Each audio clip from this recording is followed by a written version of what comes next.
दोस्तों, आज हम बात करेंगे एक ऐसे महान राजा के बारे में जिसने भारत के इतिहास को हमेशा के लिए बदल दिया। एक ऐसा राजा जिसने अपनी तलवार की ताकत से नहीं बल्कि अपने दिल की ताकत से दुनिया को जीतने का फैसला किया।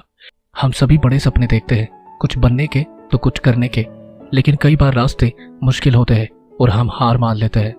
लेकिन आज मैं आपको एक ऐसे व्यक्ति के बारे में बताऊंगा जिसने हार नहीं मानी, जिसने अपनी गलती से सीखा और एक महान सम्राट बना।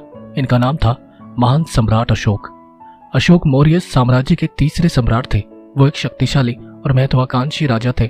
उन्होंने अपने साम्राज्य को बढ़ाने के लिए कई युद्ध लड़े, लेकिन उनके जीवन का सबसे महत्वपूर्ण युद्ध था कलिंग का युद्ध। इस युद्ध में लाखों लोग मारे गए। अशोक ने जब युद्ध के बाद खून खराबा और तबाही देखी तो उनका हृदय परिवर्तन हो गया। उन्होंने सोचा, ये मैंने क्या कर दिया? क्या यही महानता है? कलिंग के युद्ध के बाद अशोक ने बौद्ध धर्म अपना लिया। उन्होंने हिंसा का मार्ग त्याग दिया और शांति और अहिंसा का रास्ता चुना। अशोक ने अपने साम्राज्य में बौद्ध धर्म का प्रचार किया। उन्होंने लोगों को अच्छे काम करने और दूसरों की मदद के लिए प्रोत्साहन किया। अशोक ने सड़कें बनवाई, अस्पताल खुलवाए और जनता के लिए कई कल्याणकारी काम किए। उन्होंने अपने राज्य को एक आदर्श राज्य बनाने का प्रयास किया। अशोक की कहानी हमें सिखाती है कि मानवता तलवार की ताकत में नहीं बल्कि दिल की ताकत में है। गलती करना इंसान का स्वभाव है, लेकिन अपनी गलती से सीखना और बदलना ही उसकी असली महानता है।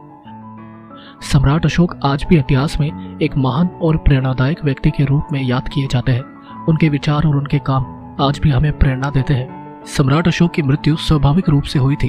उन्होंने लगभग 40 सालों तक शासन किया और उनके साम्राज्य को एक नई ऊंचाई पर ले गए। उनकी मृत्यु के बाद उनके आदर्श और सिद्धांत जीवित रहे।